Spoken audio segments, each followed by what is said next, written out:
a faim. Ok, bonjour à tous, bienvenue dans ce deuxième épisode de la petite série sur les tips et astuces de ma vie en van. Aujourd'hui, on va parler nourriture, qu'est-ce qu'on achète quand on habite en van, qu'est-ce qu'on mange, comment on conserve, comment on range tout ça. Je vais tout vous expliquer dans cette petite vidéo. On est parti!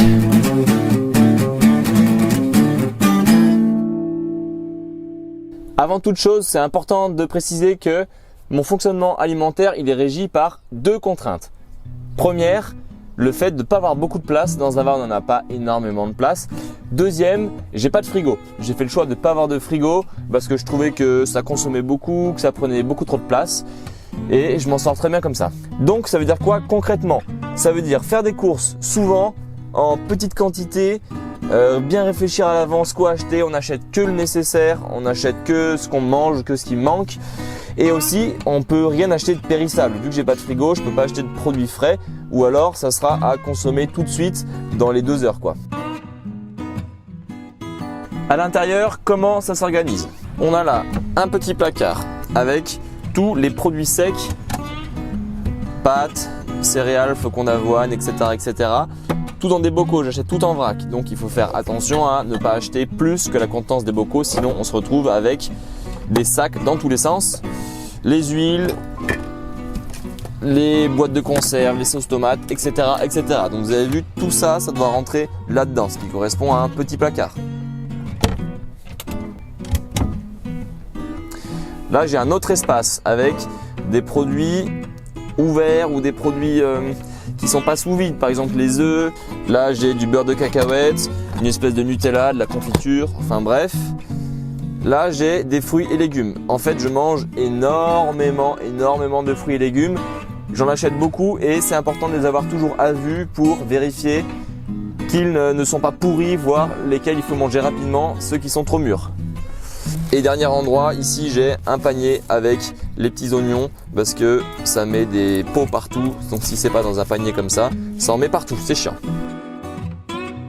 Comment faire pour ne rien gâcher? Parce que je déteste faire du gâchis alimentaire. Enfin, personne aime faire du gâchis, mais il y en a qui s'en foutent complètement. Si j'ai pas de frigo, c'est aussi que j'en ai pas forcément besoin, c'est-à-dire que j'achète très peu de choses qui a besoin d'être conservées réellement dans un frigo. Par exemple, je suis végétarien, je mange pas de viande, du coup pas besoin de frigo pour ça. Les seules choses pour lesquelles j'aurais besoin d'un frigo, c'est le lait, les sauces tomates, etc. Si elles sont ouvertes, si j'ai des restes et tout ça. Du coup ça c'est une organisation différente, c'est-à-dire que j'achète le lait, les sauces tomates en petits volumes pour que ça soit mangé en un repas ou 2 repas. Et tu fais aussi en fonction de la température qu'il fait dehors et du moment de l'année. Et ça, je trouve ça super intéressant. C'est-à-dire que s'il fait froid, eh ben, tu peux acheter des produits frais. Dehors, il fait 10 degrés maximum, c'est nickel, on s'en fiche. Au moment où il va faire 30 degrés, bah là, ça va être plus compliqué. Du coup, si tu sais qu'il va faire méga chaud, tu fais en sorte qu'il n'y ait aucun reste après les repas, que ta bouteille de lait, elle soit finie en une fois, etc., etc. S'il fait un peu moins chaud, tu sais que ça va pouvoir être conservé, je sais pas moi, une demi-journée ou un jour ou une nuit, etc. En fait, tu fais vraiment en fonction de la température, du moment de l'année, etc.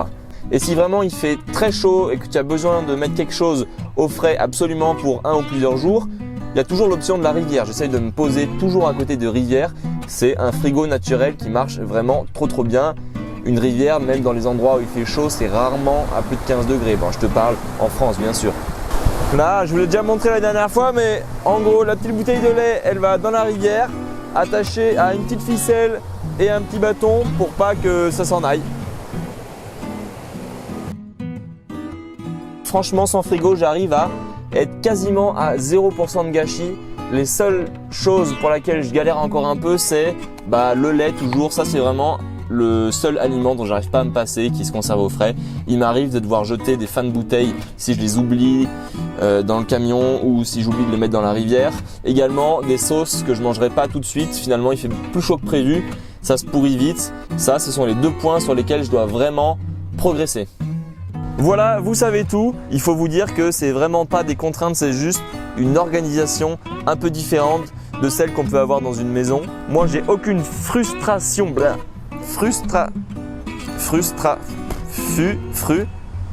Je pense que Je mange même plus varié, je cuisine plus que certaines personnes dans des maisons, sachant qu'il y a toujours le petit côté et ouais, j'arrive à cuisiner des trucs de ouf alors que j'ai quasiment rien, avec très peu de choses, etc. etc. Donc ça, j'adore, vraiment j'adore. Voilà, sinon ça va être la fin de cette vidéo, de ce deuxième épisode. J'espère qu'il vous aura plu. Likez, partagez, bombardez-moi de commentaires. Je les lis tous, j'en ai pas beaucoup donc profitez-en. Et je vous dis à la semaine prochaine pour une nouvelle vidéo. Ciao!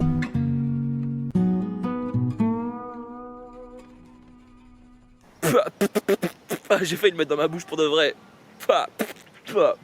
Ça a touché mes lèvres, c'est dégueulasse.